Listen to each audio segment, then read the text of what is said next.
മറ്റ് മുന്നണികൾ സ്ഥാനാർത്ഥികൾ പ്രഖ്യാപിക്കുന്നതിന് മുമ്പ് ഞങ്ങളുടെ ഷെഡ്യൂൾ ചെയ്ത പ്രകാരമുള്ള ഒന്നാം ഘട്ട ഇലക്ഷൻ പ്രചരണം അവസാനിച്ചു.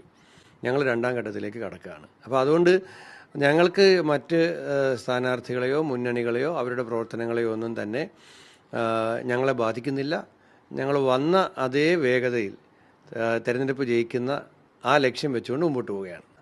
ഇടതുപക്ഷത്തിന് അവരുടെ സ്ഥാനാർത്ഥിയെ തീരുമാനിക്കാം. പക്ഷേ ഞങ്ങളുടെ തെരഞ്ഞെടുപ്പ് വിജയത്തെ ഇടതുപക്ഷത്തിൻ്റെ ഏത് സ്ഥാനാർത്ഥിക്കും അതിനെ സ്വാധീനിക്കുന്നില്ല, അത് ബാധിക്കുന്നില്ല. ഞങ്ങളിനി ഏത് സ്ഥാനാർത്ഥിയാണെങ്കിലും ഈ നിലമ്പൂർ മണ്ഡലത്തിൽ UDF ഇത്തവണ ജയിക്കാൻ കഴിയുന്ന സാഹചര്യമുണ്ട്. അതിലൊന്ന് ഞങ്ങൾക്കുള്ള പോസിറ്റീവായിട്ടുള്ള കാര്യങ്ങൾ മാത്രമല്ല, അതുകൂടാതെ തന്നെ ഇപ്പോൾ നമ്മൾ ഒരു വോട്ടർ പട്ടിക എടുക്കാം. ഒരു വോട്ടർ പട്ടിക എടുത്താൽ ആ വോട്ടർ പട്ടികയിൽ ആശാ വർക്കർമാരുണ്ട്. അവർ ഈ പെരുമഴയത്തും സമരം ചെയ്യുകയാണ്. അംഗനവാടി ടീച്ചർമാരുണ്ട്, അവർക്ക് അവരുടെ ആനുകൂല്യങ്ങൾ കിട്ടുന്നില്ല. സർക്കാർ ജീവനക്കാരുണ്ട്, 65,000 കോടിയാണ് കുടിശ്ശിക. PSC എഴുതിയ ഉദ്യോഗാർത്ഥികളുണ്ട്, അവർ ശയനപ്രദർശനവും മുട്ടയിൽ നിന്നുമൊക്കെയുള്ള സമരങ്ങൾ ചെയ്യാണ്. അവർ കടുത്ത നിരാശയിലാണ്. ഇന്നും നിലമ്പൂരിൽ വന്യമൃഗ ശല്യത്തിൻ്റെ വാർത്തകൾ, പുലി, കടുവ ഒക്കെ ഇറങ്ങിയതിൻ്റെ വാർത്തകൾ നമ്മൾ കേൾക്കുകയാണ്. കർഷകർ പ്രതിസന്ധിയിലാണ്, ഭീതിയിലാണ്, ആശങ്കയിലാണ്, ജീവിക്കാൻ കഴിയാത്ത സാഹചര്യമാണ്.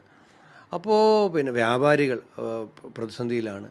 ഒരു വോട്ടർ പട്ടികയിലുള്ള ആളുകളാണ് ഈ പറഞ്ഞവരെല്ലാം. ഇവരിൽ ഒരു വിഭാഗത്തിനും ഈ സർക്കാരിൻ്റെ പ്രവർത്തനത്തിൽ യാതൊരു തൃപ്തിയില്ല.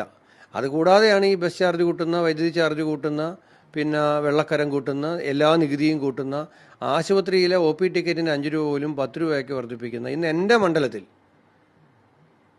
മണ്ഡലത്തിൽ കുണ്ടറയിലെ താലൂക്ക് ആശുപത്രിയിൽ ജനറേറ്ററിന് ഡീസൽ ഇല്ലാത്തത് കാരണം പ്രസവം നടക്കാതെ രോഗികളെ അവിടുന്ന് മറ്റ് ആശുപത്രികളിലേക്ക് ഷിഫ്റ്റ് ചെയ്യുക എന്ന അവസ്ഥയാണിത്. അപ്പോൾ ഇതാണ് ആരോഗ്യ മേഖലയുടെ സ്ഥിതി. ഇപ്പോൾ ഇത് ഗവൺമെൻറ്റിനെതിരായിട്ടുള്ള അതിശക്തമായ വികാരമുണ്ട്. അതുകൊണ്ടായിരിക്കാം ചിലപ്പോൾ മുതിർന്ന നേതാക്കന്മാരെ മത്സരിപ്പിച്ച് ഒരു പരാജയം കൂടുതലായി ഗവൺമെൻറ്റിനെ ബാധിക്കുമെന്നുള്ളത് കൊണ്ട് മറ്റ് ഓപ്ഷനുകൾ LDF തേടിയതെന്നാണ് ഞാൻ കരുതുന്നത്. എന്തായാലും ഗവൺമെൻറ്റിനെതിരായിട്ടുള്ള വലിയ ഭരണവിരുദ്ധ വികാരം ഈ നിയമസഭാ മണ്ഡലത്തിലുണ്ട്, കേരളത്തിലുണ്ട്. അതിൻ്റെ ആദ്യത്തെ പ്രതികരണവും പ്രതിഫലനവും നിലമ്പൂരിൽ നിന്നുണ്ടാവും.